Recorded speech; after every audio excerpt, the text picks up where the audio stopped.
Shema Yisrael, Adonai Eloheinu, Adonai Echad, Baruch Shem Kivot Malkuto Le'olam Va'ed.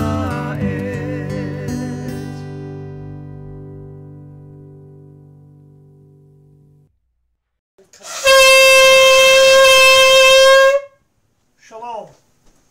This is Danny Palmer from Springfield, Missouri, teacher or rabbi of a small group called Yachad Qahal. We've been bringing these videos about the covenant, the Brit. They are a series. Those of you who've been watching them, I would encourage you to look at all of them at your own pace. They're there to help you understand maybe some things you never heard, or if you're relatively new, things you don't even know about. And then you can go on to other teachers who can teach you deeper aspects, such as individuals like Rico Cortez and Daniel McGurr and others like them. And so they have more time to spend on this than I do. Even though I know Daniel holds down a full-time secular job like I myself do. But these teachings are not to stand alone. They are to be added to your knowledge that you already have, and to be added to by other knowledge that you acquire on top of this. This is not a situation where you watch me and listen to me, that you don't listen to anybody else. But as with always, weigh everything by Torah. Every teacher you listen to, every individual that ever says anything to you, that says anything about Scripture, go check the Scripture on them. Because they could be lying, or they could just be simply misquoting. And so, as we look into these sections, today's portion is dealing with Yosef, and he is getting ready to move up the ladder. His dreams that he had are finally beginning to play out. And two dreams is a theme in the Yosef saga. Yosef had two. The two servants each had one on the same night, and now Pharaoh has two. In each instance, these dreams are revelations of things to come. The two servants' dreams have already come to pass, and now Yosef and Pharaoh's are about to be fulfilled, and they will be tied together through the upcoming events. And it starts at Bereshit, Genesis chapter 41. And it came to be at the end of 2 years' time that Pharaoh had a dream, and saw him standing by the river, and saw 7 cows coming up out of the river, fine-looking and fat, and they fed amongst the reeds. Then saw 7 other cows coming up after them out of the river, ugly and lean of flesh, and stood by the river, the other cows on the bank of the river. And the ugly and lean of flesh cows ate up the 7 fine-looking and fat cows. Then Pharaoh woke up, and he slept and dreamt a second time, and saw 7 heads of grain coming up on one stalk, plump and good, and saw 7 lean heads scorched by the east wind coming up after them. And the 7 lean heads swallowed up the 7 plump and complete heads. Then Pharaoh awoke and saw it was a dream. And it came to be in the morning that his spirit was moved, and he sent and called for all the magicians of Mitzrayim, and all its wise men. And Pharaoh related to them his dreams, but there was no one who could interpret them for Pharaoh. These are individuals whose duties were to supposedly be able to interpret things like dreams. They could not come up with a fathomable idea of what these dreams meant. It's because Yahweh didn't let them see it. Then the chief cupbearer spoke to Pharaoh, saying, I remember my crimes this day, when Pharaoh was wroth with his servants and put me in confinement in the house of the captain of the guard, both me and the chief baker. Each one of us dreamed a dream in one night. He and I, each of us dreamed according to the interpretation of his own dream. And there was with us a Hebrew youth, a servant of the captain of the guard, and we related to him, and he interpreted our dreams for us. To each man he interpreted according to his own dream. And it came to be as he interpreted for us, so it came to be. He restored me to my office, and he hanged him. Then Pharaoh sent and called Yosef, and they hurriedly brought him out of the dungeon. He shaved and changed his garments and came to Pharaoh. Now this is a very important thing. He shaved. He shaved before he appeared before Pharaoh. The Egyptians usually wore smooth skin on their faces and shaved most of their heads, if not all. The beards that many of them wore were kind of like the Babylonians. They weren't real. They were ornamental. They only wore them at certain times. And they didn't have really real beards in most cases. So here's a Hebrew. And a Hebrew is not an ethnicity. A Hebrew is a lifestyle. You can't be a Hebrew by being born an Israelite. You have to keep the time of life that Abraham kept. Abraham was called the father of the Ivrim, not because they would all be his descendants, but they would all walk the way he walked, and even walk better than he walked, as we get into our deeper relationship with Yahweh and Yeshua and our understanding. And Pharaoh said to Yosef, I have dreamed a dream, and there's no one to interpret it. Now I myself have heard it said of you that you understand a dream to interpret it. And Yosef answered Pharaoh, saying, It is not in me. Let Elohim answer Pharaoh with peace. And Pharaoh said to Yosef, See, in my dream I stood on the bank of the river. And he then relates to him the situation.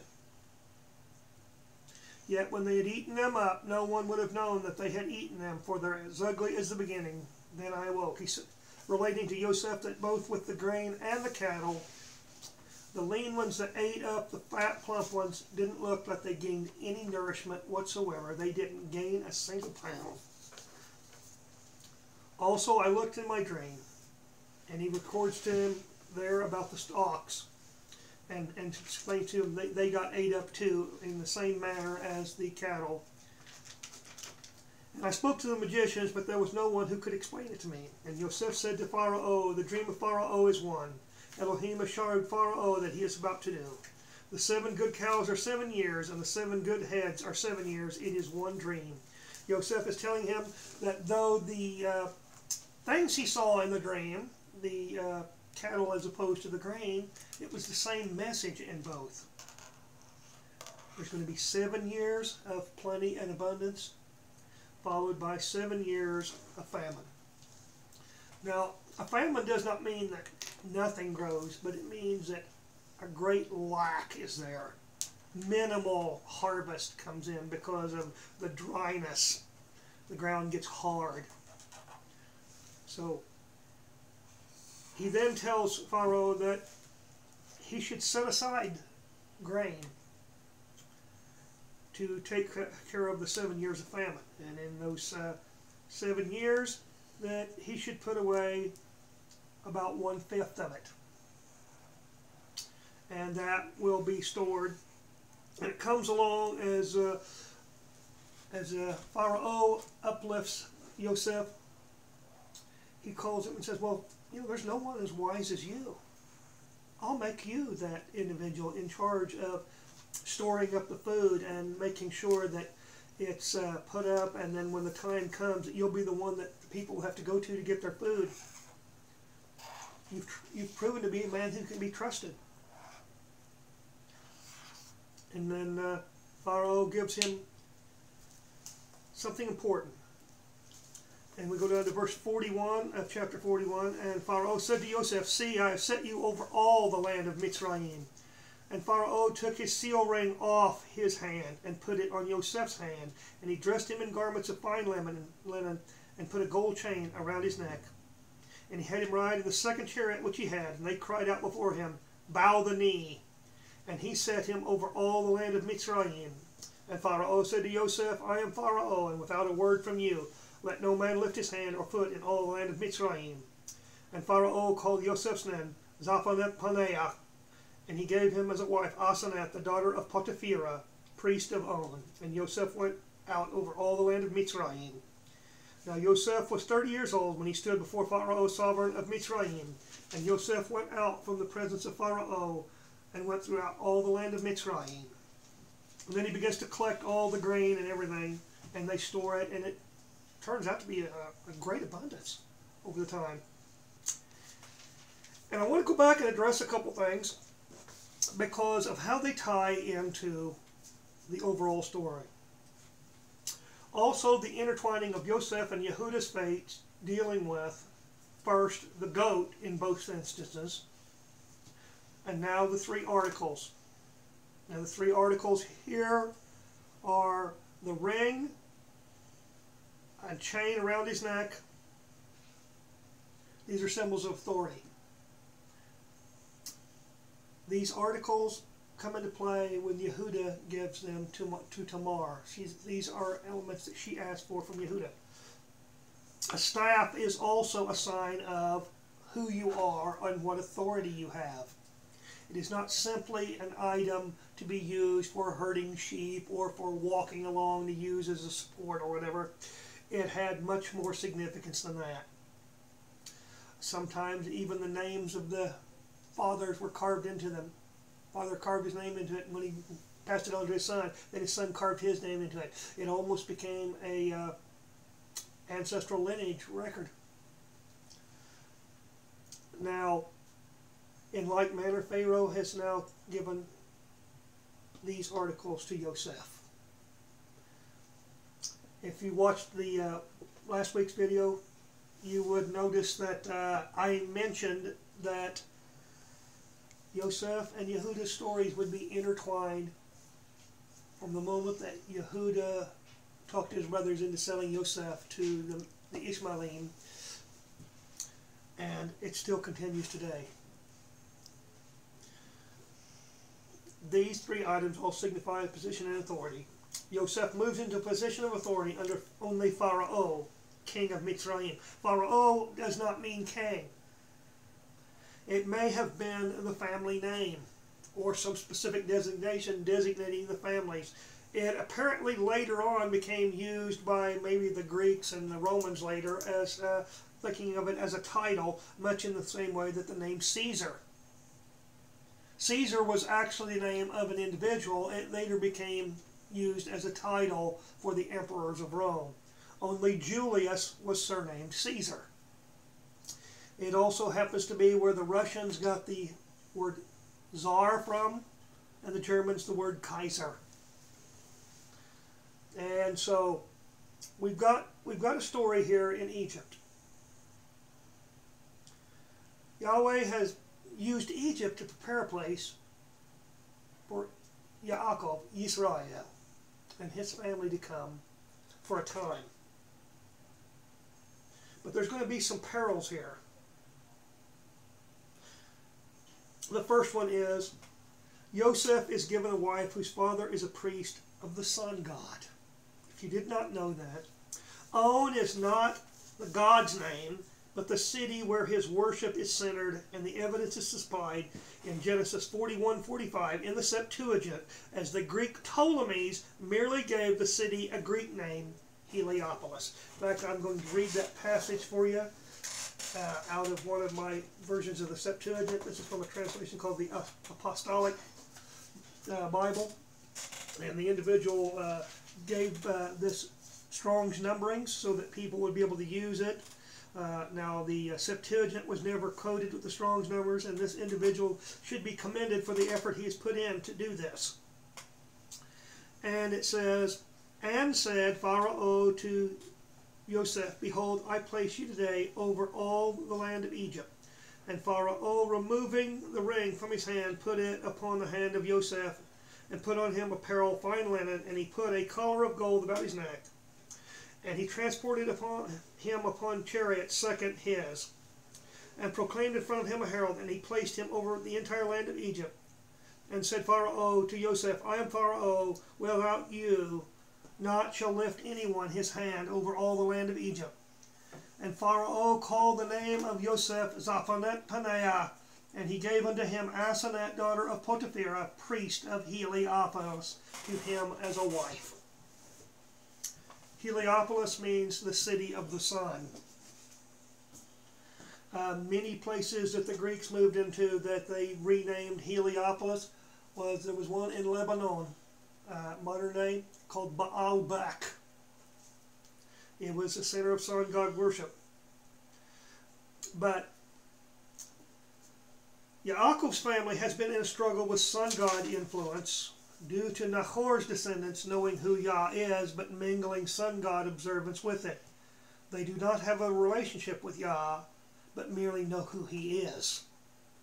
Remember, Yeshua made a statement that even the demons know. I believe his brother Yaakov made a similar statement in his letter,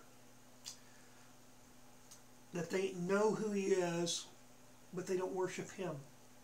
It's very similar to the statement that Yeshua made to the woman at the well in Samaria when he says, "You Samaritans know not who you worship, but we know who we worship." It's what Eliyahu was calling out to his own people in the northern kingdom, to stop bowing down to Baal and Ishtar. The sun was a symbol of sexual influence. That's why they looked for, and during the winter solstice period, they would pray that the sun would come back. Because at least some apparently actually believed that the sun wasn't coming back. It was getting colder. Days were getting darker and shorter. Oh, we got to pray to make sure that the sun decides to come back. That's the mentality that was going on in these cultures. I believe that part of the idols that Rachel stole from her father, Laban, were probably related to sun god worship. Sun god worship is always tied with fertility worship, because the people knew that as the sun got warmer in the spring and in the summer and cooled off in the fall, they knew that that's why the plants grew and functioned. That's why they bloomed and budded and gave forth fruit. They understood that much, but they did not understand that the sun was not what did it. It was the Creator designed this whole pattern to function together. And anytime we forget that every pattern that we see, every pattern that we go through in our own life, He designed that pattern, and we simply choose how we're going to let that pattern play. Whether we're going to try to let that pattern play for righteousness or for our own self-serving means. As Yosef assumes his new role, and the famine is larger than just in Mitzrayim, Yaakov hears that there is grain in Mitzrayim and sends 10 of his sons to acquire needed provisions there. They are brought before the brother they no longer recognize as he appears and speaks Egyptian. He uses an interpreter to play out the ruse so he can discern his brother's behavior. Once again, seeing comes into play, and a blindness prevents the 10 from realizing that they are looking at Yosef. Remember, this blindness theme begins with Grandpa Yitzchak. The blindness is played on by Yaakov at his mother's insistence. Yaakov is then tricked into receiving Leah as his wife because he didn't recognize her. It was at night. Could have very well been some alcoholic beverages involved because they were traditional for marriages. She may have even been covered somewhat. I don't believe with a veil, but in the dark, did Rachel and Leah seem a lot alike? The only thing that it actually tells us in the information in the text is that he didn't find Leah's eyes appealing. And one of the ideas in the Hebrew behind that word is not that she was unattractive, but that possibly she was timid, much like Yaakov. Yaakov, an easygoing, timid man, who had his moments of strength, just like his father Yitzchak. They were men, but they were gentle men. You know, they weren't going to raise a stink. That's one of the reasons Yaakov is not pleased when the incident with Levi and Shimon as they slaughter Shechem and his entire village. They're going to raise up an army and come after us. Yaakov was not one who would seek a fight.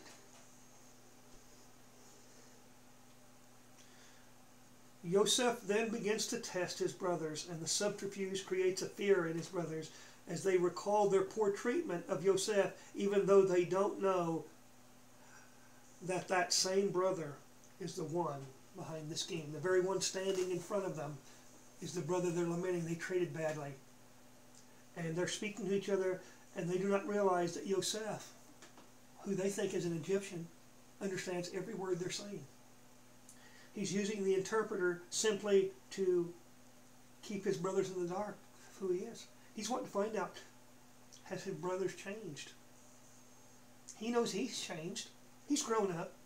He's not that arrogant, selfish young man. And I don't believe he was totally without any good qualities. But he knew he was Dad's favorite son. And he played on that. The interesting thing is, as we shift the focus here, they didn't recognize Yosef. Yosef finally revealed himself to them later. Many will likewise not recognize Yeshua, as they do not see what he really looks like. Traditions of Christianity have blinded most to the reality that Yeshua is the creator and Yah the Father is the designer or architect. I have sadly come to discover most do not even read the New Testament, let alone the Tanakh, Old Testament. I wondered when I was growing up in the church why, I read more than others and I didn't even realize it. I could not fathom why I knew certain things, and I just get this blank look from people when I break this up, like, well, that's in the New Testament. Huh? You know what I mean? Ignorance is not bliss. You will know the truth, and the truth will set you free. The problem is, most people don't know the truth that Yeshua is talking about. They think they do. If I asked most to tell me the good news, they couldn't tell me a minimal amount. And that's if they read the New Testament. They don't have a clue what the good news actually is. The good news is, I'm going to give the descendants of Abraham a land. That was what the promise was. Every other promise is based on that promise alone. There is no promise of any place else. And the idea that he is going to destroy everybody on the face of the planet is also not scriptural. Some will be destroyed. But it seems like in all the reading that I've been able to discern, both in the Tanakh and in the Brit Hadashah, those are going to be some very bad cases. It's all about authority. That was one thing I learned about Christianity, is Christianity rejects authority. I did not realize when I was in it, that's why I was having trouble, is because I was actually looking for authority. Not that I felt like I was, had no clue in it whatsoever, but I did not realize that what I was trying to do, because I thought they were right, was actually taking me farther away. And the sad part is that, I was angry for a while. I'd been lied to. But as I got older, I began to realize that some of those I had to feel sorry for them, because I don't think they knew. I think they told me what they told me because they didn't know anything else. Forgiveness. I had to forgive. And I have to look differently now. Yah says that we can only be drawn to him by him. The Son emphasizes that constantly. If you think you're only drawn to the Son, then you have no hope. Because if you've turned Yeshua into a Torahless, lawless individual, you have no hope. Because the kingdom is about authority. Yeshua said, those that violate and teach others to violate even the least of the commandments will be considered least in the kingdom.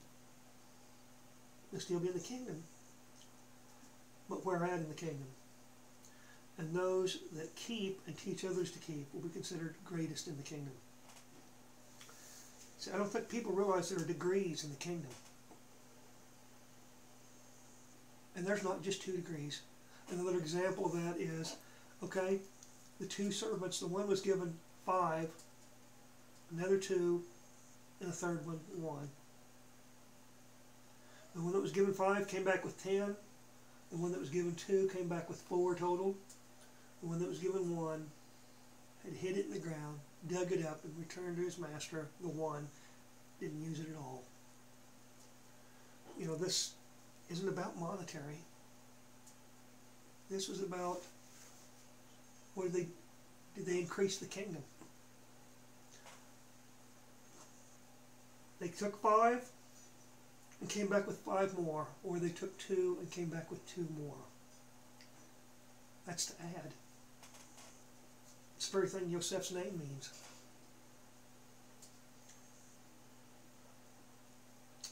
If I asked most to tell the good news, they couldn't tell me a minimal amount. And if they were told to tell me the good news without using the New Testament, I would probably be told by many, without it, there is no good news, which is a lie. Because the New Testament isn't the good news, it's telling me about the good news. If I think the good news is Yeshua came and died for me and my sins have been washed away and that's all it is, I'm missing a huge portion of what he died for. Yeah, he did come to die to pay the price for my sins.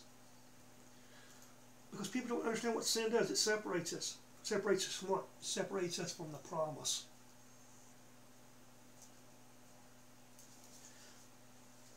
What's the promise? Like I said, the promise is a land. That's all he ever promised Abraham. Circumcision is about the legal right to lay claim to living in the land. It's not about religion. Somebody comes along and tells you that all you got to do is say a prayer and you're locked into the kingdom. I'm sorry. You will not find the prayer of salvation in Scripture. Yeshua constantly told people, go and sin no more. Which means sin is still sin. Even after he died and rose again, sin is still sin. It didn't stop being sin. And to me, as he began to open up the revelation of the 2 houses and how they have not been brought back together, I knew the information about the 2 houses as I was growing up in the church. Which is another point that bewildered me, is some of the very same people I went to church with that I know that heard the same sermons and the same Sunday school lessons. Apparently it didn't hit with them at all. And it's probably because they didn't really read much of Scripture, especially the most important part, the Torah. You know, however, they are mostly unaware. The Talmudim disciples did not have the New Testament or Brit Chadashah, as they hadn't written it down yet. Oh, you know how many Christians think that the New Testament was taught in the New Testament period? But it couldn't be. Because most of it hadn't been written down yet. You know, it's not like our new age of a telephone or a computer or a radio or television. You know, 50 miles would be a pretty good jaunt. Because even though they had animals, they didn't usually ride them. They put their freight or their clothes or whatever they were traveling with on their animals to carry it so they wouldn't have to. Those animals weren't used for riding for the most part. People have this idea that they rode their camels and the donkeys a lot. No, that was a rare thing to ride a camel or a donkey. They were used for pack animals, and you walked alongside and guided them. Yes, there would be some who had enough money to ride them. But that would be a unusual case for the most part. Might be the wealthiest ones in a village or a town or a city. But the average individual, if they even owned a donkey or a camel, might have been a big deal. As Yosef's brothers did not recognize him, most who say they know Yeshua or Jesus wouldn't know him if he was standing next to them. You know, sadly, you know what day Yeshua wouldn't be working? The seventh day of the week. As an example. His actions will be what defines Yeshua, not anti-Torah lawlessness. The word is Yeshua, and David knew the word was Torah. Now there's a ministry out there, and I don't dispute most of what they say, but I would like to try to redirect something they did say. And they were talking about the dwelling, or the Mishkan, and how the idea of, do you not know that your body is a temple, more accurately most times would be the Greek word that's the equivalent of the tabernacle, not of the stone temple. And they were talking about some people were worried because there's a rare understanding of what our brother Shaul is writing in 2 Thessalonians chapter 2. And as to the coming of our Master, Yahushua Mashiach, and our gathering together to him, we ask you, brothers, not to become easily unsettled in mind or troubled, either by spirit or by word or by letter, as if from us, as if the day of Yahweh has come, or Yahuwah. Let no one deceive you in any way, because the falling away is to come first, and the man of lawlessness is to be revealed, the son of destruction, who opposes and exalts himself above all that is called Elohim, or that is worshipped, that he sits as Elohim in the dwelling place of Elohim, showing himself that he is Elohim. Now, another aspect of this is he's later down here called, in some of the translations, the man of lawlessness. Well, that is the Greek word, not for the gender male, but for humanity. It is the Greek word anthropos. The man of lawlessness is not one single entity. It's whoever is lawless is the man or the human being of lawlessness. Shaul warns us and says, let no man deceive you, because you know what? Even though we are his people, we can still be deceived. Don't fool yourself, brothers and sisters, that you can't fall away, that I can't fall away. They did that in the wilderness. One of the most devastating cases in the Brit Hadashah is Ananias and Sapphira, who lied. Said they were going to give everything that they earned from the sale of property or whatever it was. I can't remember exactly what it was they sold, but they decided they would keep some of it, and they would pretend to Kepha, Peter, that they were giving the whole amount. But the Ruach revealed to Kepha that they were withholding from Yah. And they died. Yah struck them down. So don't get this ignorant, arrogant idea that because we know him today that we can't fall away tomorrow. There's no such thing as, in this time, in this age of being sealed, that I can't end up in a worse place than I am today.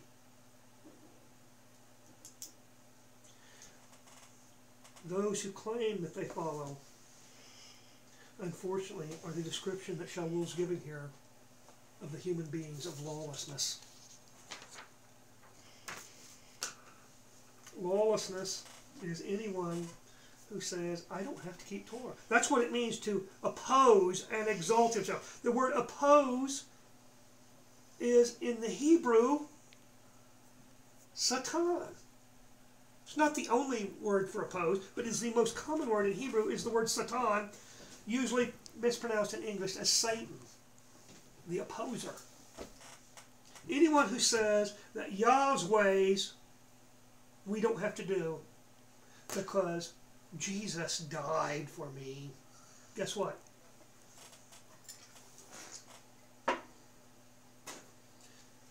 Yeshua didn't die so that sin wouldn't be sin anymore. He died so that sin could be forgiven. Forgiveness doesn't mean that sin can't still be built up.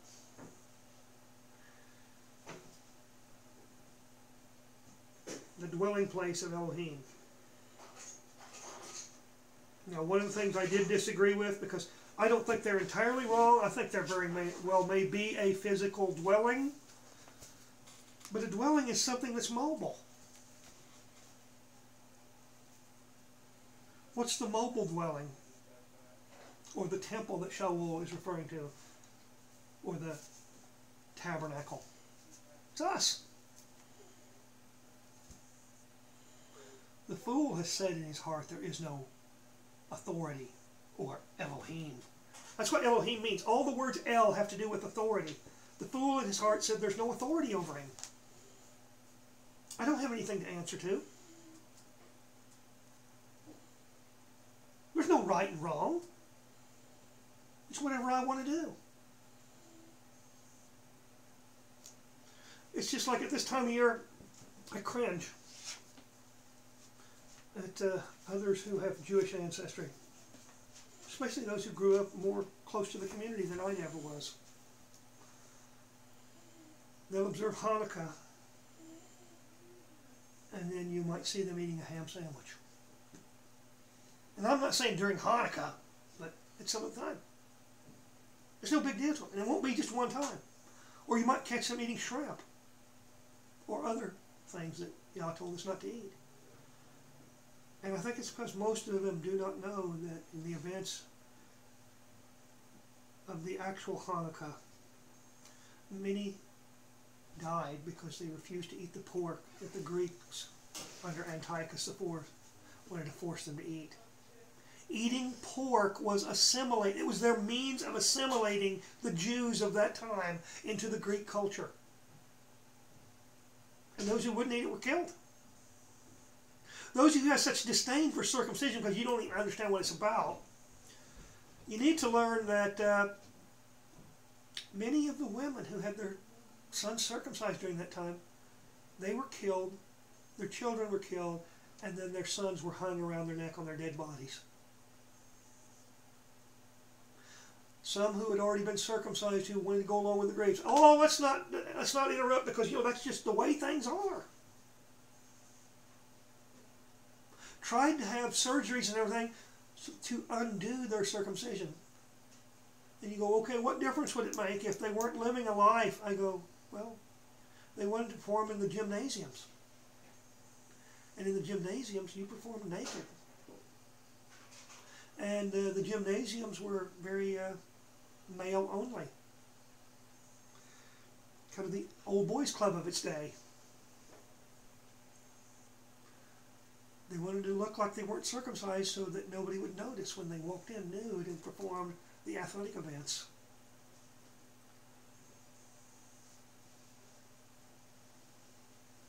You know, I've had people tell me that, if Yeshua had come today instead of when he did, that they wouldn't miss seeing him like somebody did before. And I cringe on that one also, and I think, well, if he hadn't come till now for the first time, would I even recognize him? Because until I had my eyes open to the things that I didn't understand, I would have looked for something completely different too. I would have looked for a guy that'd come down, we'd have a big ham sandwich together. He'll never do that.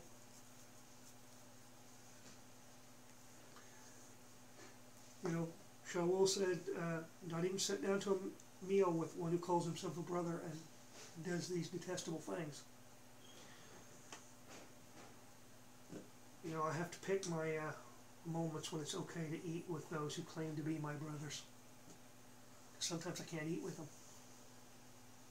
Not because I hate them, but because I would be giving them a false witness. especially those who I know are familiar with the fact that Jews, as they call everybody that's not Christian, who believes in God, even if they believe that Jesus is the Messiah, you're a bunch of Jews if you keep the Sabbath or if you don't eat certain meats. Well, I'd rather be called a Jew than a Christian. You know, I've never practiced Judaism in my life. But I did practice Christianity, and I don't like being referred by that anymore. I don't hate Christians, but I just don't want to be referred to that anymore either. Yosef goes down and he sets up a pattern in Egypt. And it's beneficial. It spares Egypt, it spares many of the people around the region who also were going through this famine, because this famine was not just in Egypt alone. I don't know how widespread it was, but we know it got up into the Promised Land. Yaakov sent his sons down. And Yosef begins to test them. First he says, you're a bunch of spies. You're coming down here to find out about Egypt. No, we're just, you know, we're 10 brothers, and one is still at home and one no more. You're spies. There's almost a hint there that Yosef is accusing them of looking for him. And they don't even get it. You're spies because you may have come down here to look for your brother. Now, I know some of our Jewish kinsmen, that's part of some of their belief system, and I'm not sure that they're not at least partially right. But then he says, okay, I'll send one of you back and I'll keep the other 9 imprisoned. Oh, and to give you a chance to think about it, I'll lock you all up tonight. And then when he has them brought out, he changes his mind and says, okay, 9 of you can go back and take their provisions, and I'll just keep 1. I don't think there's anything coincidence that Shimon is the one he keeps. Shimon is one of the 2 brothers who devised a scheme against Shechem and the village. Would not be surprised that maybe Shimon and Levi may have been the ones that said, well, let's kill him and we'll be rid of him. I don't know. But I don't think there's a coincidence or anything when Shimon is the one picked. They go and they take everything back. And Yosef has another thing done before they leave. He has them their monetary means put back into the top of the bags of the grain that they take back home. And it tells us in the story that as they came to camp one night, one of the brothers apparently goes into his bag to get provisions out for either their meal or maybe to feed the livestock. And he discovers a bag of his monetary means. In the top of his sack, he tells his brothers about it. Oh no, what? Elohim is mad. What's he doing to us? Because there's an aspect that they understand that Elohim knows what they've done. They can't hide anything from Elohim. Oh, he's coming back on us on this. Oh, he's getting back on us. And then interestingly, nobody else checks their bag until they get home. And when they get home and they dump all their bags out to wherever they're storing everything, they discover that the other 8 brothers' money is also in their bags. It's even worse. Oh, Elohim's he's really going to get us. He's getting us now, boy. Because Yaakov does not know yet what his sons have done. They don't know the apprehension that the sons are having is not exactly the same as his. His apprehension is, what's going on here? Some mistake kind of been made at all. And then as they begin to run out of the food, Yaakov tells them that they need to go back to Egypt and get some more. And then unfortunately, the Bechor, the firstborn, Reuven, offers a horrible deal to his father. Hey, if you'll send Benjamin under my care, and if I don't bring him back, you can kill my 2 sons. Oh, what a deal for a grandfather. And then a little more time passes. It doesn't tell us how long. And then Yaakov brings it up again. They need to go down to Egypt and get some more food.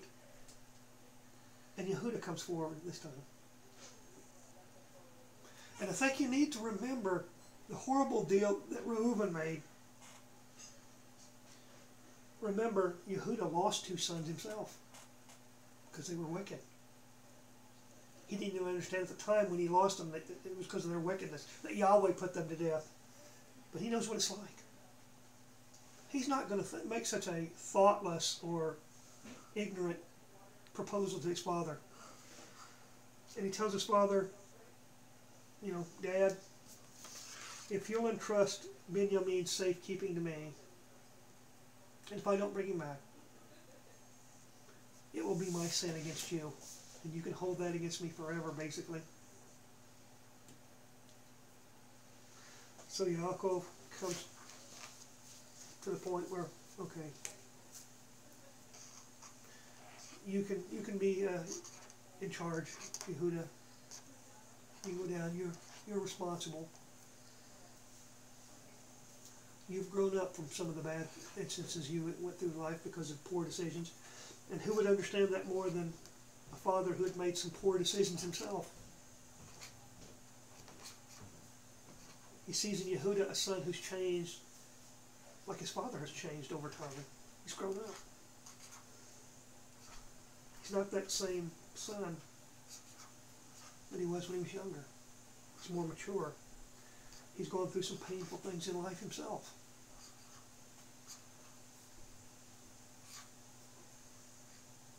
And we go down, and they return, and this time they go back with Benjamin.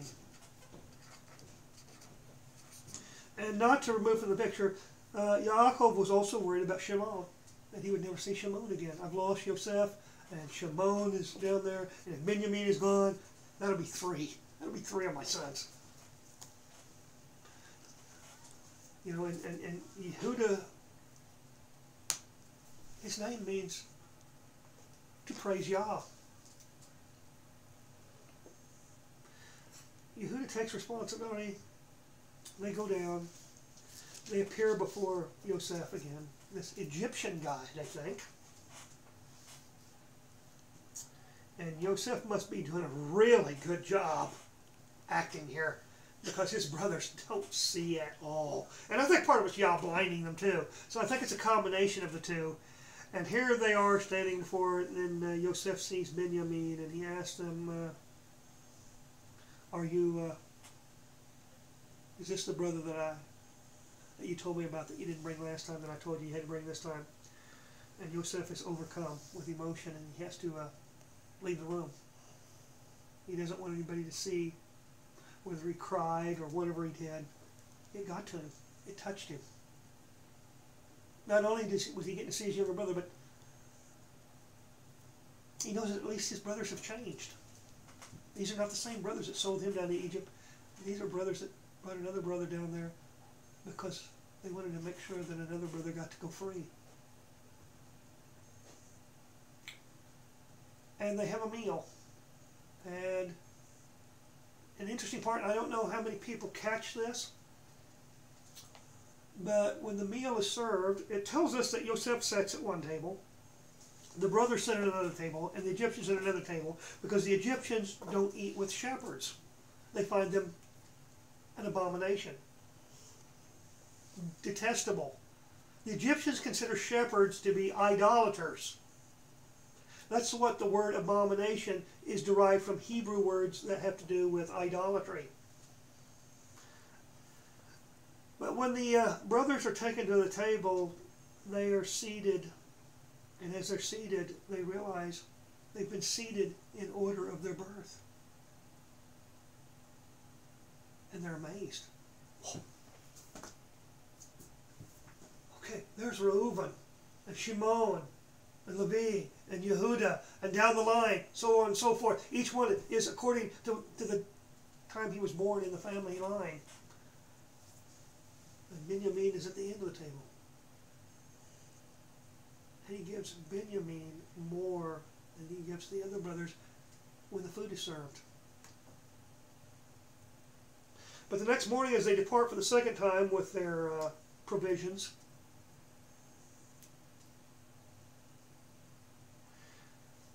an interesting thing happens, and this time Yosef says to his servant, "Slip my cup in the bag of the youngest brother."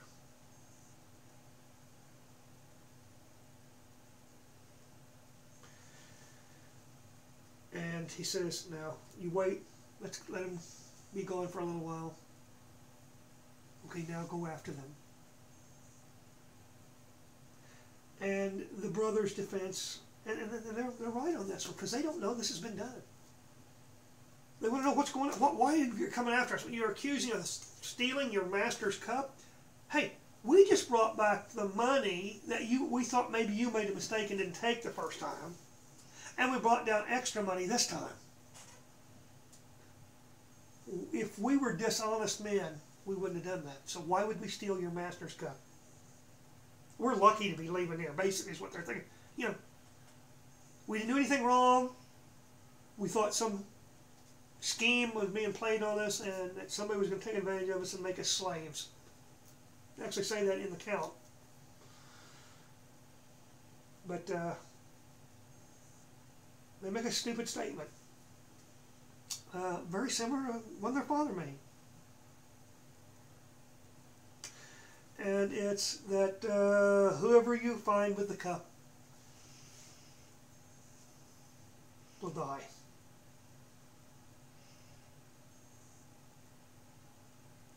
But then the servant says, "Now also let it be according to your words, he with whom is found becomes my slave, and you are innocent." He quickly turns, just like Yaakov did when Rachel was dying and named Benjamin Ben-Oni, meaning basically the son of my grief or sorrow. And he changes it to Benjamin, which means son of the right hand or son of the south. This servant immediately does something similar, and he says, "No, the one with whom is found the goblet or the cup, he will be my slave, and the rest of you are innocent." And here's the kind of change that's really going to move Yosef. It's going to get even deeper because we're coming to the end of this week's actual text of the Torah reading. As he's taken Benjamin, all the brothers pack up their stuff and they go back to Egypt too. They're not going back to Dad alone. This is no longer just about Dad. This is about Benjamin. We got to protect him. He's our brother. We did something bad to one brother, and as far as they know, he may be dead by now. Because they don't know that they've been standing in front of him 2 times already. You ever stop and think that this will be the upcoming will be the 3rd time that they stand before Yosef? 3. Interesting number, isn't it? How frequently it shows up in Scripture, especially relating to Mashiach, Yeshua. And they go back, and the accusation is made before Yosef.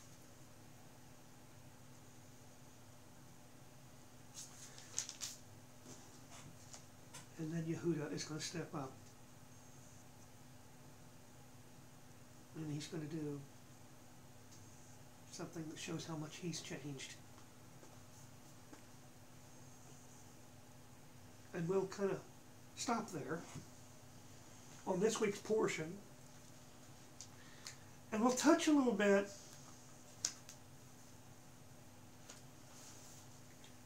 in the Haftorah portion.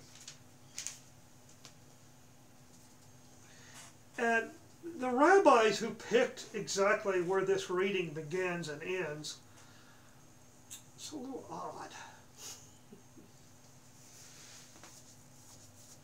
Because it comes in, it says that Shlomo, or Solomon, had just woke up from a dream. Well, most of the portions that the rabbis picked for the Haftorah portions were because they correlated with events in the Torah. And remember, I told you that the Haftorah readings came about in the time of the Maccabees when they were not allowed to have the Torah scrolls. Apparently the Greeks did not equate that the prophets were talking about the Torah, so they let them have the prophets. So they began to read the prophets in place of the Torah. And this one was picked because Shlomo had a dream. But the thing is it doesn't start out telling you about the dream. It just tells you he had a dream, he woke up, and then he goes through the event with the two women who had sons, and one had rolled over on her son during the night and either crushed him or smothered him. And when she realized that her son had died, she went over to the other woman who was asleep and switched her dead child with a living child. And this event got Shlomo a lot of credit among Israel when he came down with the verdict that he did. That he said, okay, you both claim the living child's yours. Bring me a sword.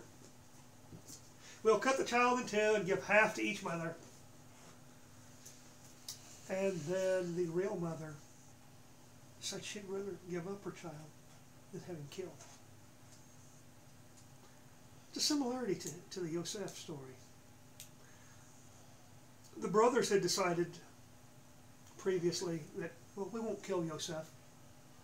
We'll sell him off. He'll be gone.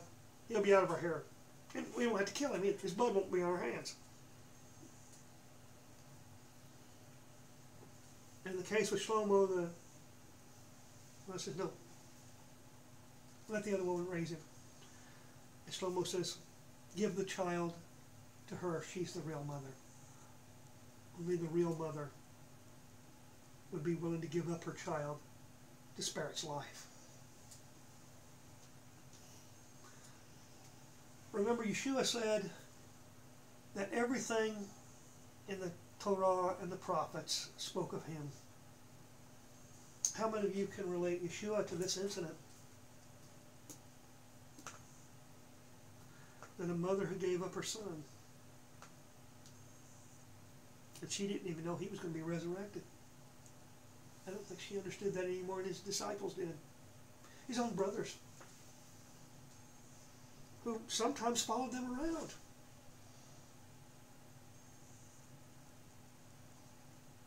Spare them.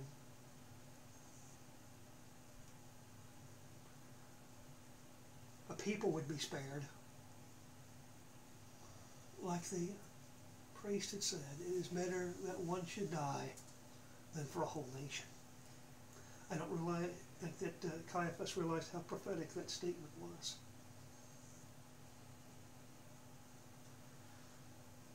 It's better that one man die than a whole nation. Cursed is he that is hung on a tree.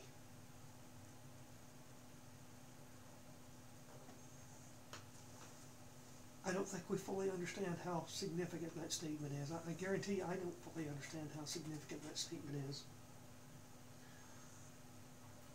But anytime someone is hung on a tree, it's the curse.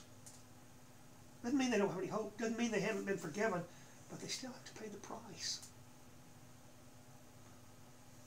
Let's go back to Mount Ebal and Mount Gerizim. And Moshe was commanded to divide the tribes, 6 to go to one mountain and 6 to go to the other mountain. And they would proclaim blessings and curses. Very few blessings are proclaimed, and a whole bunch of curses. You know that cursed is not the end. You can be forgiven even after you've been cursed. Think of those murderers who get executed. Guess what? When man sheds man's blood, by man is his blood to be shed. Murdering someone is the only case where your blood atones for the blood you spilled, because it's eye for an eye. It's a case where eye for an eye is absolutely 100% literal, on the money. If you kill someone and are found guilty of killing them, your death is an atonement. It still requires forgiveness, repentance, mercy, grace, all the things that only Yah and Yeshua can provide. Yosef is like Yeshua hanging on the tree. Here's these brothers who sold him into slavery. And they're standing before him now, and they don't even recognize who he is. He's just this powerful Egyptian official, second only to Pharaoh. Standing there regal in royal Egyptian garb, speaking Egyptian to his brothers so they won't know that he understands Hebrew. And using an interpreter to speak the Hebrew to them, even though he understands every word his brothers are saying.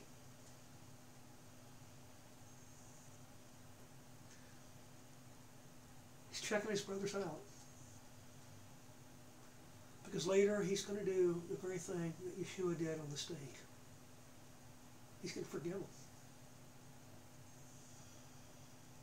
But in this case, he's not dying. But Yeshua was. Hanging on the stake. Father, forgive them, for they know not what they do. You know, what is the commandment that Yeshua said is the second?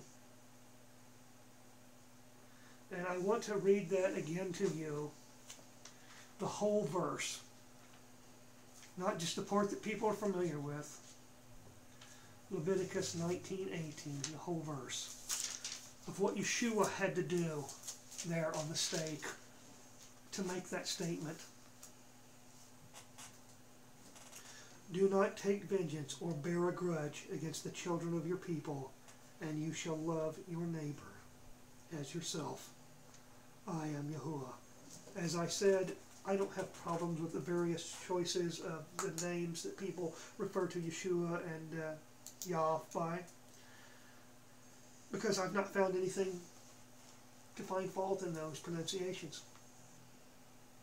I personally usually use Yahweh, but the others don't bother me at all. And whatever translation I'm reading from, I will use the one that translation does, unless I find something wrong. But when Yeshua was hanging there on the stake, he was telling his father, I'm not bearing a grudge. I'm not seeking vengeance. They're killing me. They don't even know I'm dying for them, for their sake. They think they're getting rid of a problem, an enemy. Forgive them, Father. He didn't say, I've forgiven them, so now it's good. He said to the Father, Father, forgive them. They're killing your son. They took a garment off of Yeshua, remember? Just like what was taken off of Yosef. Just like Tamar changed her garment. It's just like when Yosef was given new authority under Pharaoh. He was given symbols of power. When he first got there under Potiphar, his master, he was given a garment to show that he was the head servant, the most trusted one. A garment. You know, we're told about a garment.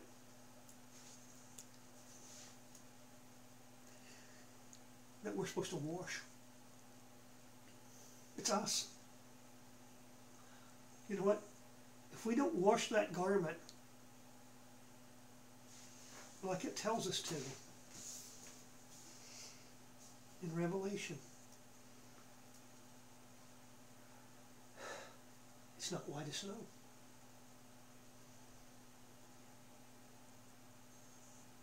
A garment that's white.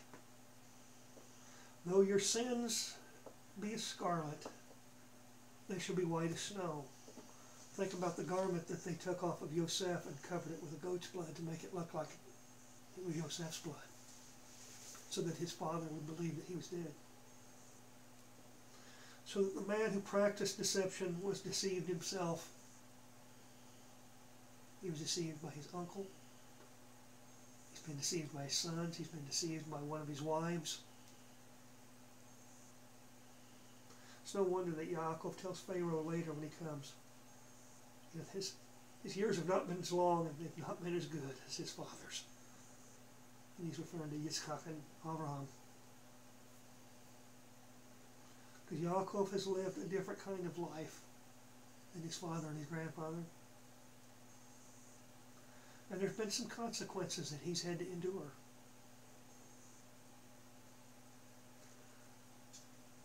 But shortly, Yaakov will get to be reunited with that son.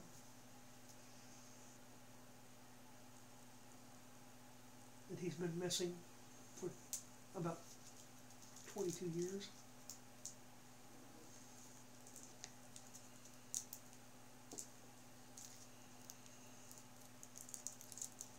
Yosef was 30 when he took over to prepare for the famine. It's 7 years later before the famine even begins. So there's at least 37. You ever put the numbers together?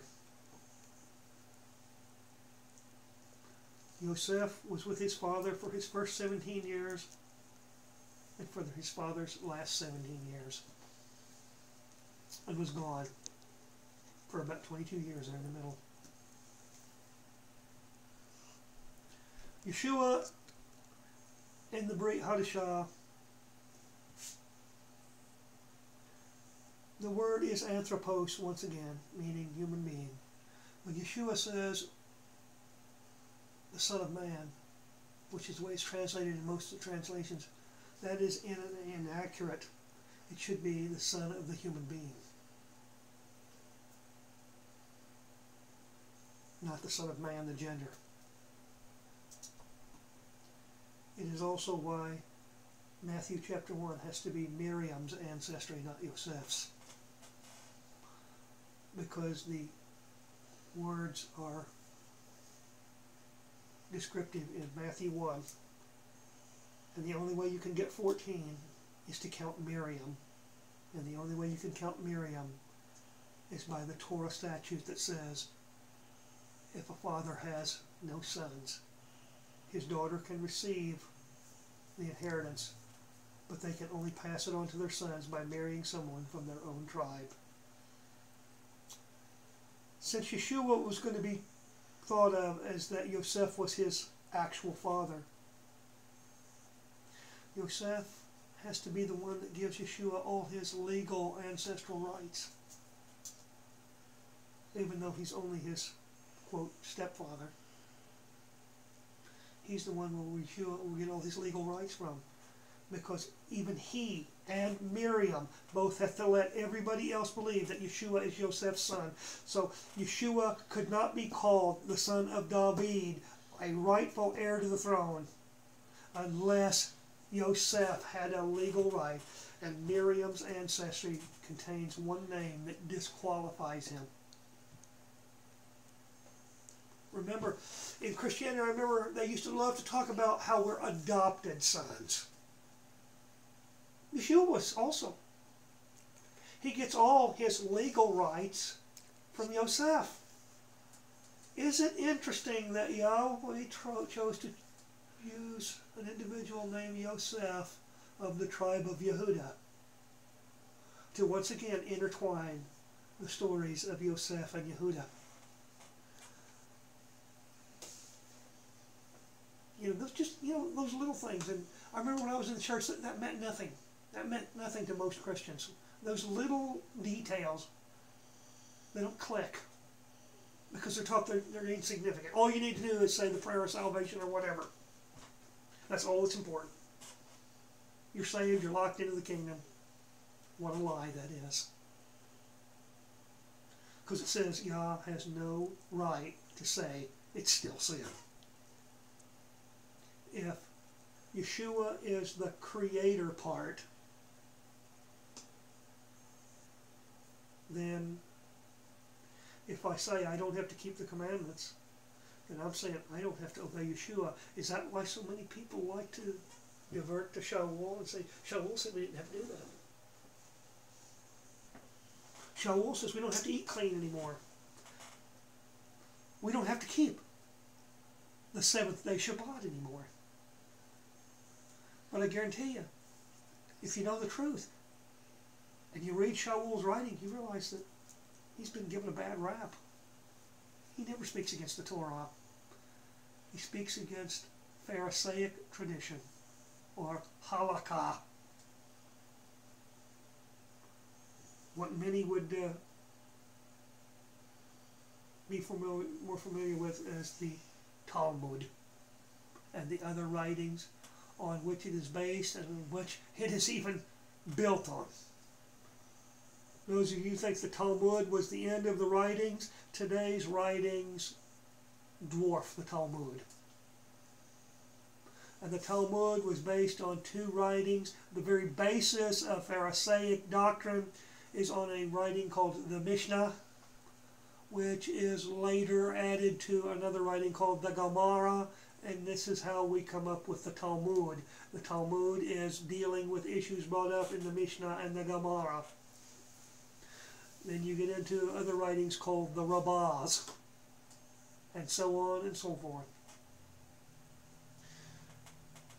And if you think that, well, I'm going to light a menorah at Hanukkah, but I'm not going to light a 9-candle menorah. I'm going to light a 7 one. Well, you know, unless you're a Levitical Cohen, you have no right to do that. You're in violation. If you don't want to light a 9 one, don't light one at all. You don't have to. That's just tradition. That comes from the Talmud of lighting the menorah. If you don't want to light a menorah, you don't have to. But you don't have the right to light a 7-branch one. And I'm going to show you in the text. We're going to go to Exodus 25.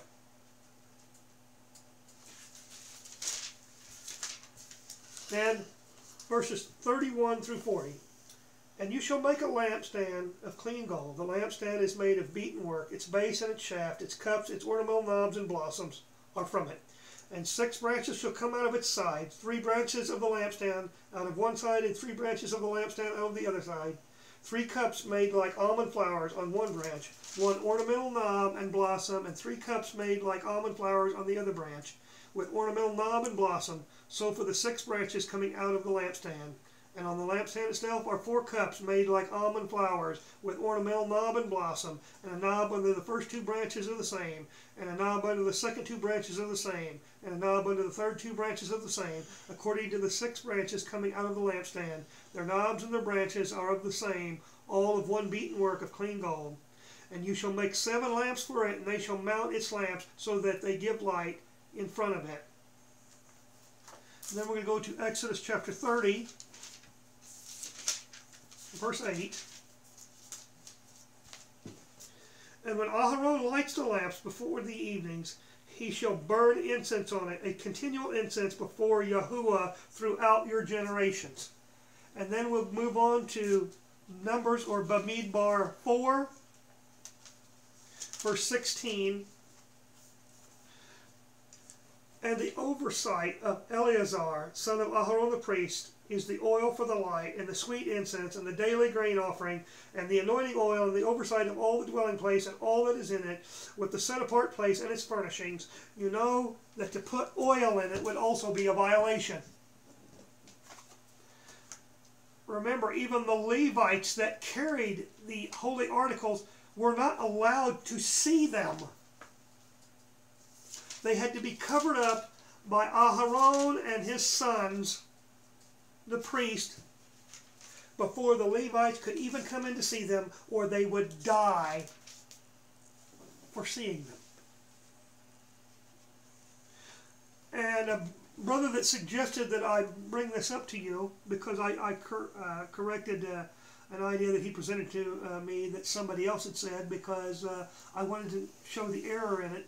Now, he didn't think it was correct himself, but he wanted some scriptural backing, and I told him, I said, well, let's get on the internet. I know some of the places off the top of my head, but I want to make sure that I get some of the others so that I remember exactly, so I can write it down and I can read those verses. You don't have the right to light a 7-branch menorah.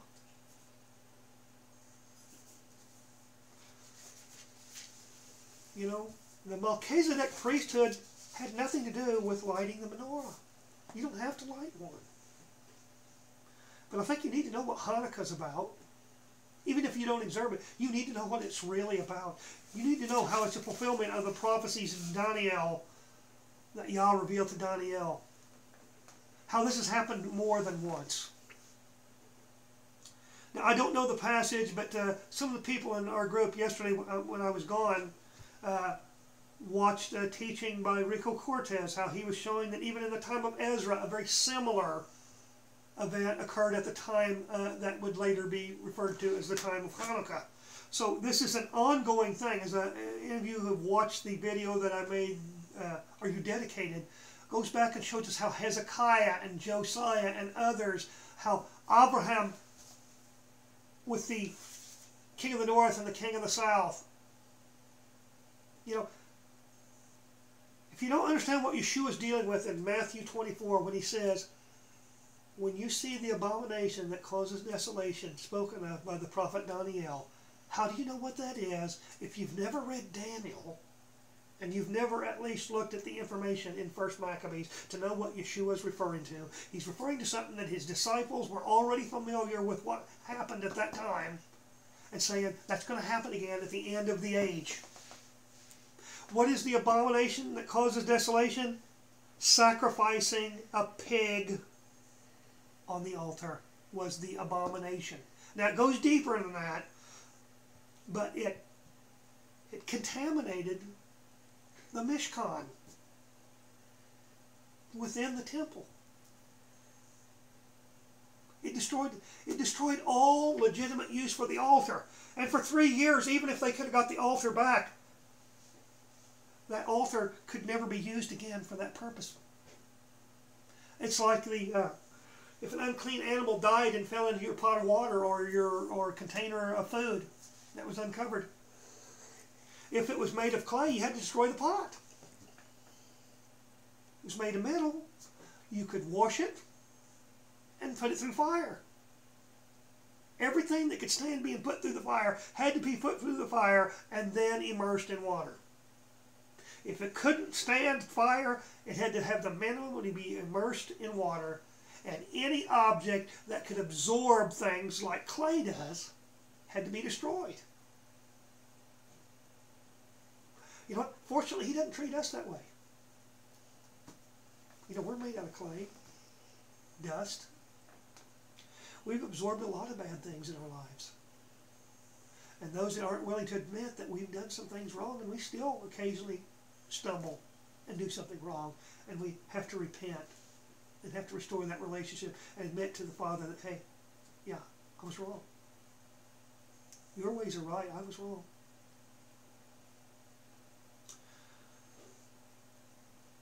The idea of Hanukkah is very important. It means dedication is what it means. And it appears, I believe it's 11 times in the Tanakh. Those who say, well, Hanukkah's not in there. Well, that's because you're reading it in English or another foreign language. And I say foreign language not referring to English, I'm referring to foreign language referring to Hebrew. If you don't read it in Hebrew, you're not going to see Hanukkah. You're going to see in English the word dedication or whatever word it is in any language that any of you out there speak besides English.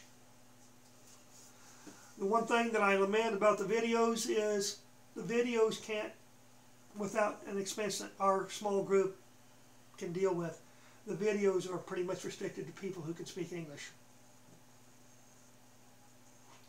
I wish that we had the monetary means to acquire the program that it takes, but even that programming is somewhat lacking.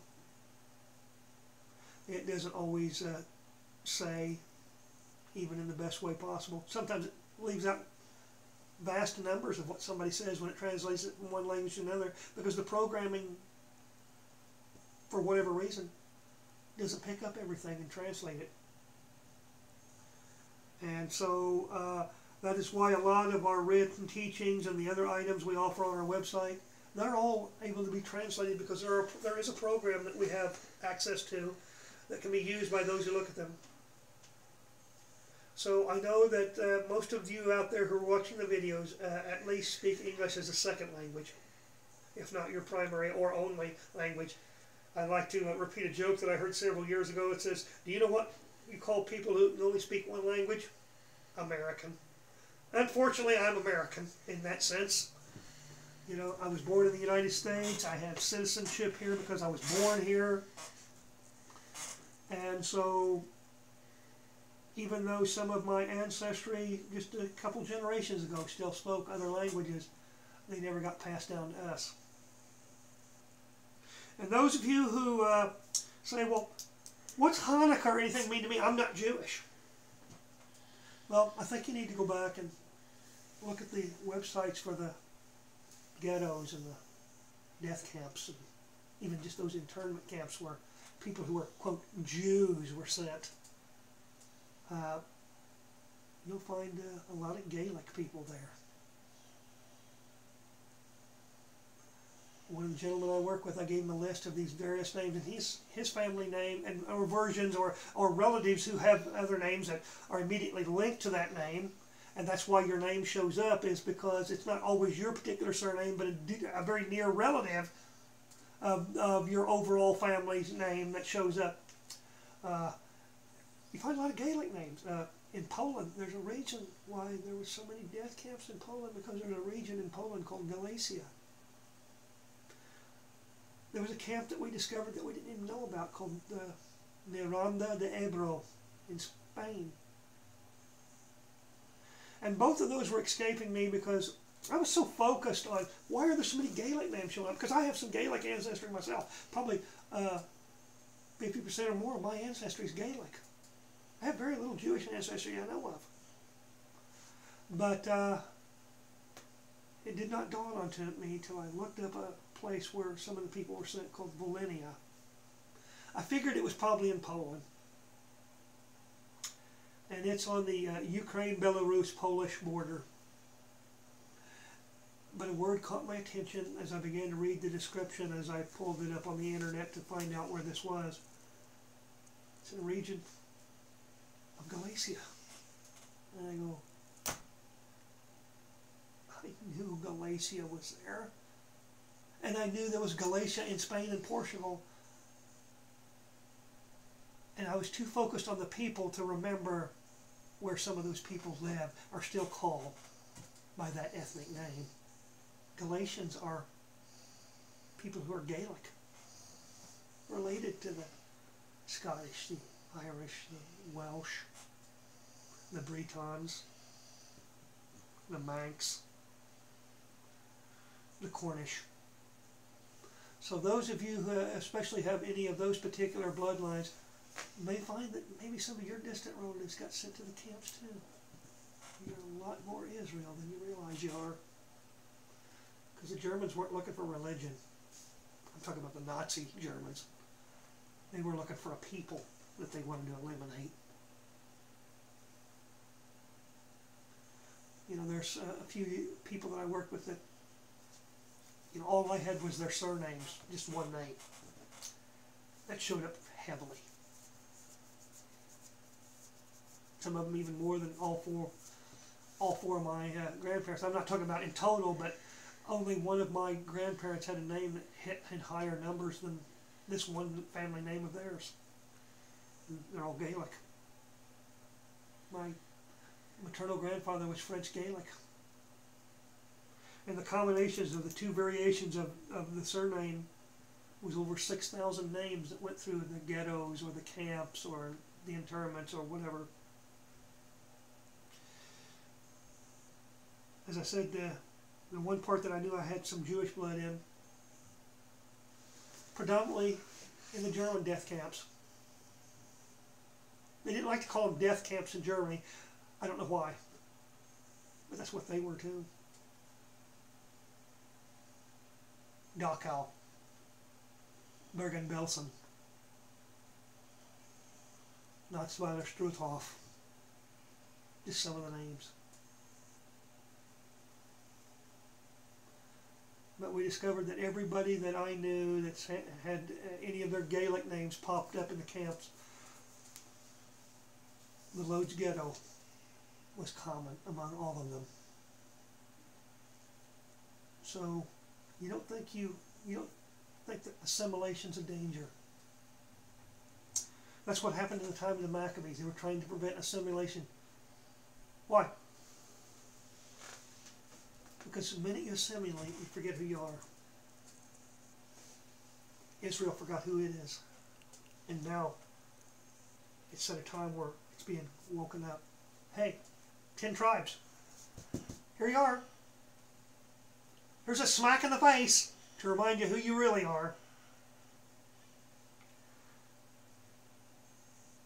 So, are you going to take that smack in the face and take it as an offense, or take that smack in the face and go, okay, what is it you want me to see? Father, what is it that you want to open my eyes to? If there's more than just what I've been fed, that there is a promise that at least some of the ancestral line has to come home. You don't have to be born Israel to become Israel. And just because you're born Israel doesn't mean you're being Israel. So, may Yah bless you and keep you. May He keep His hand upon you. May His face shine on you. And may He give you shalom. Until next time, shalom aleichem.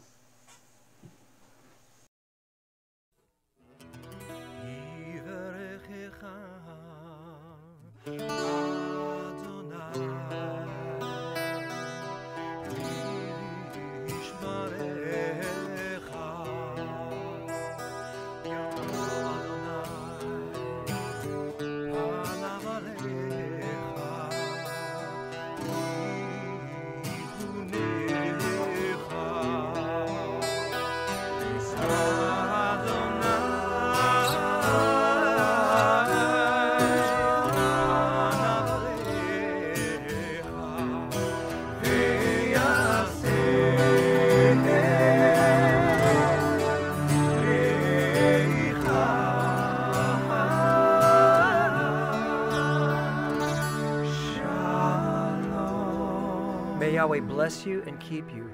May the light of His countenance shine upon you, and may He be gracious to you and give you peace. In the name of Yeshua, our Messiah. Amen.